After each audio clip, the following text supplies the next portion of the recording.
ধানের মধ্যে কাদর মধ্যে খুঁজিচ্ছে, হাঁস পালিচ্ছে, ভটভটি চালাচ্ছে, লসিমন করিমন কত রকমের খাদ্যি কাজ করে মানুষের খাদ্যের জোগাচ্ছে। অথচ যারা জীবনে জমিত নামে না তাই হচ্ছে কৃষিমন্ত্রী। বাংলাদেশে যদি কেউ কৃষিমন্ত্রী হয় তাকে 100 বিঘা জমি দিতে হবে। তুমি এই জমি 100 বিঘা আবাদ করো, যদি তোমার ধান ফলন হয়, ফলন যদি কম হয়, তোমার 5 বারে কৃষিমন্ত্রীকে বাড়ি করে দেবো।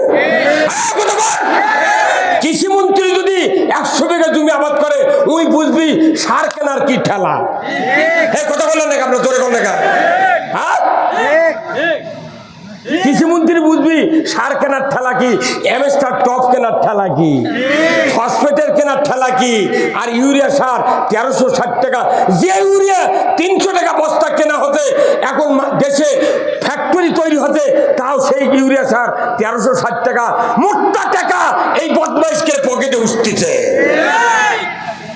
আল্লাহ বলেছে কৃষি কাজে ভর্তুকি দিয়া জাতির কল্যাণ করতে হবে। আমরা বক্তৃতা করি কোরআন হাদিসে, মনে করবে আল্লাহর ওলি হয়ে গেছে।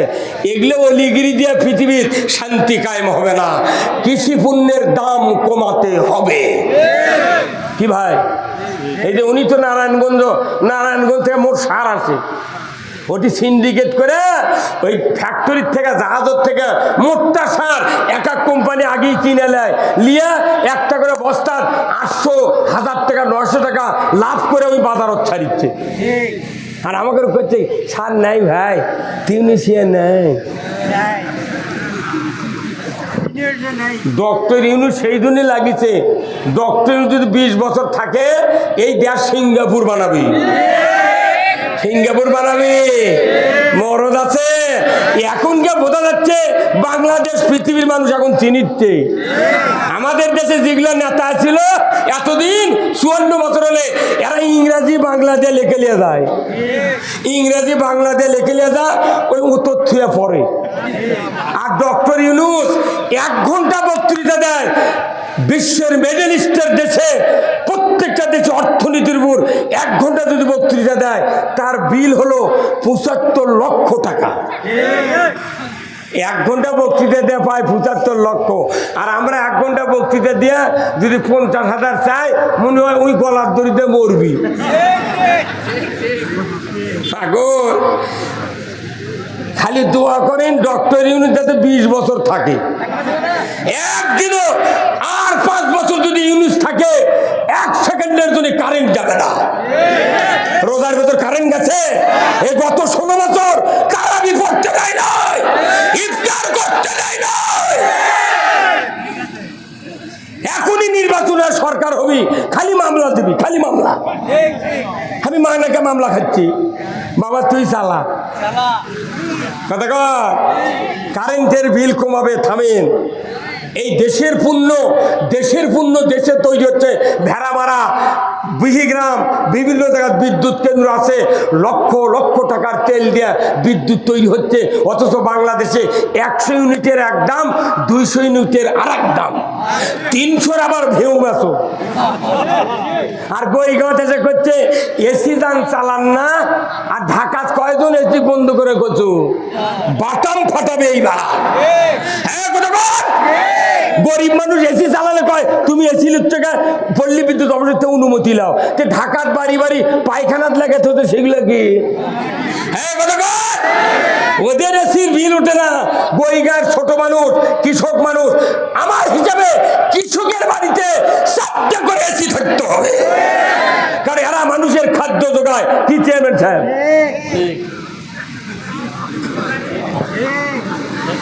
নামাজ রোজার বক্তৃতা খালি রসুল দেন নাই, রসুল সুদ হারাম করেছেন, পর্দা ফরজ করেছেন, চুরি বন্ধ করেছেন, জানা বন্ধ করেছেন, তবেই পৃথিবীতে শান্তি কায়েম হয়েছিল। আমরা খালি সল্লুল্লাহ দিয়া খালি নামাজ পড়বেন, দাঁড়িয়ে রাখবেন, ওযু ভালো করে করবেন, মানে সমাজ শান্তি পাবে ইসলাম বিজয় হলে। আপনি ইসলাম মানবেন, ঘরে ঘুমিয়ে থাকবেন, চোরের হাত কাটার আইন কায়েম হবে। একটা চোর দরজা ভেঙে আপনার হুন্ডা, গরু, মসজিদের জুতাও চুরি করতে সাহস পাবে না। আমরা এই ইসলাম চাই, কথা ঠিক কিনা? আমরা এই ইসলাম চাই, আমরা মানুষের তৈরি ইসলাম চাই না, আল্লাহর পাঠানো ইসলাম চাই। এই ইসলাম বাংলাদেশে কায়েম হোক। কারা কারা চান দুহাত তুলে আল্লাহকে দেখা। লিল্লাহে তাকবীর, নারায়ে তাকবীর। আল কোরআনের আলো ঘরত জ্বাললে হবে? নবী কোরআন দিয়ে সংসদ চালাচ্ছেন 10 বছর। আমাদের এই কোরআনের ইসলাম যতক্ষণ সংসদে না যাবে ততক্ষণ এদেশের মাটিতে শান্তি হবে না। তাহলে আল কোরআনের আলো কি বলতে পারবেন না? আল কোরআনের আলো দুনিয়ার মুসলিম, বাংলার মুসলিম, নওগাঁর মুসলিম, দুবলহাটির মুসলিম। লিল্লাহে তাকবীর। ইসলামের পক্ষে থাকতে হবে, আপনার জীবনের সব গুনাহ আল্লাহ মাফ করে দিবে। আর ইসলামের পক্ষে না থাকলে, ইসলামের যদি গ্রহণ না করেন, একটা ইবাদত কবুল আল্লাহ করবেন না। তাহলে আমাদের এই খাটাখাটনি ব্যথা ব্যথা এইটা যারা হজ করতে যায়, হজের সময় বলুন তো, যখন হাজি ক্যাম্পে যায় ঢাকায়, তখন হাজি সাহেবরা বলে আল্লাহুম্মা লাব্বাইক লা শারিকা লাকা লাব্বাইক ইন্নাল হামদা ওয়ান নি'মাতা লাকা ওয়াল মুলক লা শারিকা লাক। কথা ঠিক কিনা? হাজি সাহেবের এটা কাফনের কাপড় ডান বগলের তলে দিয়া, বাম কাঁধের উপর দিয়ে ফেলে দিয়া ওই যে তালবিয়া পাঠ শুরু করছে, মদিনার থেকে প্লেনে চড়া পর্যন্ত এই তালবিয়া পাঠ করে। কথা ঠিক কিনা? তাহলে এই তালবিয়ার অর্থ কি? আল্লাহুম্মা লাব্বাইক, আল্লাহ আমি বান্দা হাজির। আল্লাহ তখন বলে বান্দা কি বলো? তখন বান্দা বলে লা শারিকা লাক, তোমার কোনো শরীক নাই। আল্লাহ বলে বান্দা 7 বছর বাংলাদেশে থাকলে আর হজ করবে আলে বুড়া বয়সত একদিন কি আশা করছো লা শারিকা লাক, তোমার কোনো শরীক নাই, একদিন কি তুই বুঝিসনি? এই হজ করবে বুড়ো করছে লা শারিকা লাক, তুই একদিন করলু কি রে? এই ভাই কথা কর না, তুই একদিন করলু কি? হজ করবে যায় ওই জুব্বা গাউত দিচ্ছে, এতদিন শার্ট প্যান্ট সাফারি গাউত দিয়ে ওই টাইট প্যান্ট জিন্সের প্যান্ট ভিন্দে মরে যাচ্ছে, মরার আগে করছে জুব্বা গাউত দেবো। তখন অত সহজ নয়। এখানে বলা হচ্ছে তোমার কোনো শরীক নাই। তখনই আল্লাহ রাগ করে বলে বান্দা তোমার এত বড় শহর, তুমি জন্ম থেকে 60 বছর পর্যন্ত তুমি যুবক হলে বৃদ্ধ হলে হজরত এসে তুমি একদিনকে বলছিস যে তোমার কোনো শরীক নাই। আরে বান্দা আমার তো শরীক নাই, আমি তো সূরা ইখলাসে বলেছি কুল হুয়াল্লাহু আহাদ, আমি একক আল্লাহ। কথা ঠিক কিনা? আল্লাহুস সামাদ, আমার কেউ আমি কারো মুখাপেক্ষী নই। লাম ইয়ালিদ ওয়া লাম ইউলাদ, আমি কাউকে জন্ম দেইনি, আমাকে কেউ জন্ম দেয় নাই। ওয়া লাম ইয়াকুল লাহু কুফুয়ান আহাদ, সকল কিছুর উপরে আমি একক অদ্বিতীয়, আমি লা শারিক, আমার সমকক্ষ, আমাকে কেউ জন্ম দেয় নাই, আমার কেউ নাই, আমি হলাম তামাম পৃথিবীর রব। কতক্ষণ টাকা সূরা ইখলাস পড়লি তো লা শারিকা লাক, আল্লাহ রুবুবিয়তের তাওহীদের সব পরিচয় পাওয়া যায়। কিন্তু সূরা ইখলাস পরে খালি কবর জিয়ারতের সময় দা বিসমিল্লাহির কুল আল্লাহ দিল্লা দুলাত কুবুনাত হয়ে গেছে। বড় কি পড়া পড়িচ্ছি, হ্যাঁ 3 বার বলে খতম হবে, এগুলা ইলা দুলাত কয় আসল ভাবে কোয়া লাগবে। কথা ঠিক কিনা? তাহলে এরপরে বলেছে যখন দেখলো আল্লাহ খেপে যাচ্ছে, তখন বান্দা আবার বলেছে ইন্নাল হামদা, সমস্ত প্রশংসা তোমার হে আল্লাহ, নিশ্চয় তোমার সমস্ত প্রশংসা। জোরে কর সুবহানাল্লাহ। প্রশংসার সমস্ত কার? আল্লাহ কোরআনে বলছেন আলহামদুলিল্লাহি রাব্বিল আলামিন। আল্লাহ বলেছেন বান্দা তোমরা বলো সমস্ত প্রশংসা সৃষ্টিকর্তা রবের নামে। ধরে কোন আল্লাহু আকবার। দুনিয়ার কোন মানুষ মানুষের কাছ থেকে প্রশংসা আদায় করতে পারবে না। কোন সরকার যদি বলে, কোন নেতা যদি বলে আজকে সারাদিন আমার তোমরা প্রশংসা করবে, দেখা যাবে একজন প্রশংসা করবে, সে হলো ওর থেকে টাকা হাওলাত নেছে, না হয় জমি ভাগি করে, না হয় টাকা ধার দিছে, তার উপকার করছে, এইরকম 2-4 জন লোক তার প্রশংসা করতে পারে, কিন্তু বাদ বাকি লোক কেউ তার প্রশংসা করবে না। কিন্তু আমার আল্লাহ বলেছেন আলহামদুলিল্লাহি রাব্বিল আলামিন, আমরা আল্লাহর পক্ষ থেকে অর্ডার পেয়েছি, হে দুনিয়ার মানুষ আমার প্রশংসা করো, আমি আল্লাহ আমার প্রশংসা করো, কারণ আমি সারা পৃথিবীর সৃষ্টিকর্তা, লালনকর্তা, পালনকর্তা, আইনদাতা, বিধানদাতা, রিজিকদাতা, যৌবনদাতা, স্ত্রীদাতা, জমিদাতা, আমদাতা, জামদাতা, বালুদাতা, মাটিদাতা, ডিজেল, কেরোসিন, রবার, লোহা, সোনা, তামা, পৃথিবীর জমিনে যত কিছু আল্লাহ দিয়েছেন, আল্লাহ ছাড়া কি কেউ দাতা আছে? যেরকম আছে। আমাদের মুখে দাঁত দিলেন কে? না অন্য কেউ দাঁত দিয়েছে?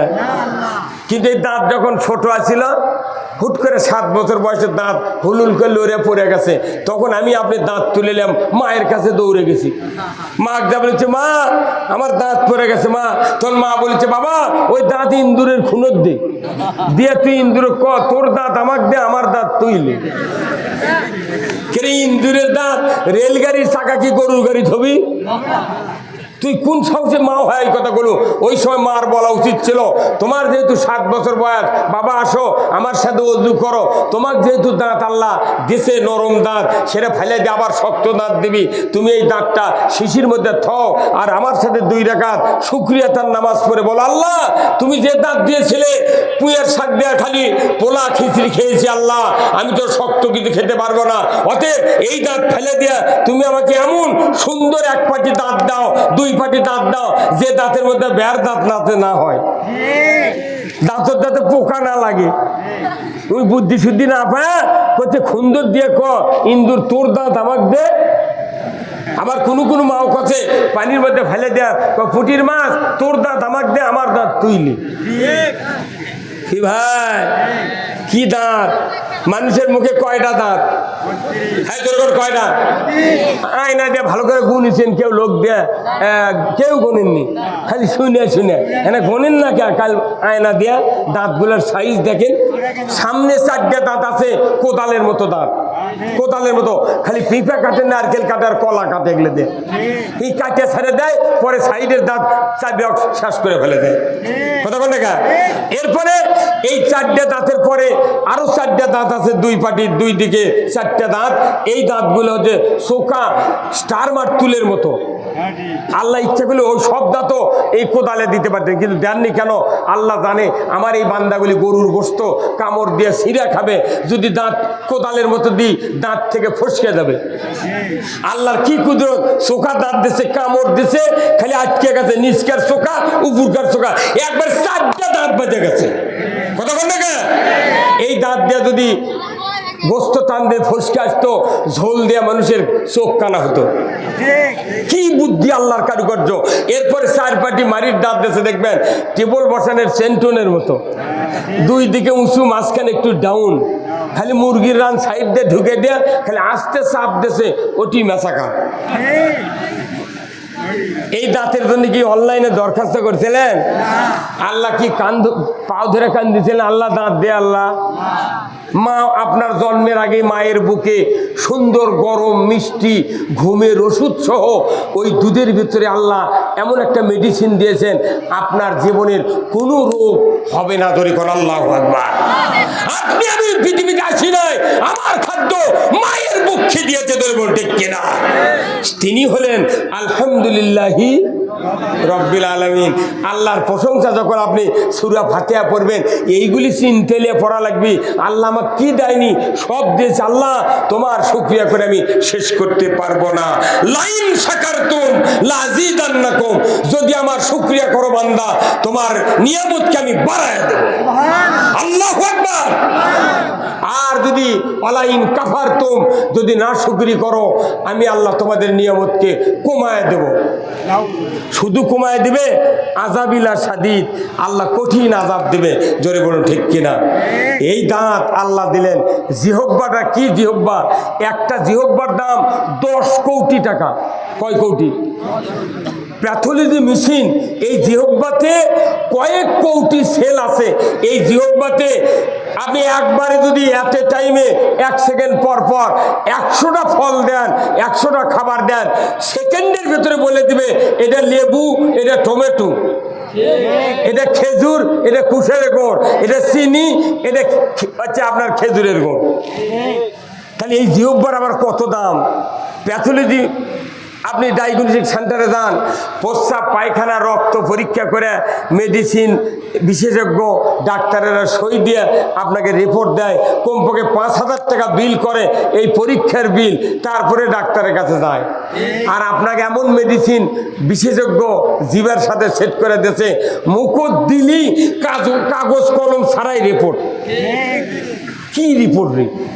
এই জিবে মুখত দিয়ে আল্লাহ আমরা ছেড়ে দিছে, তুই আমার জিকির করবু, আর সেই জিকির না জোরে করবার করছি, তাই কেউ কেউ মুখ লোকে তাই গা জানেন এই জিকিরের কত দাম?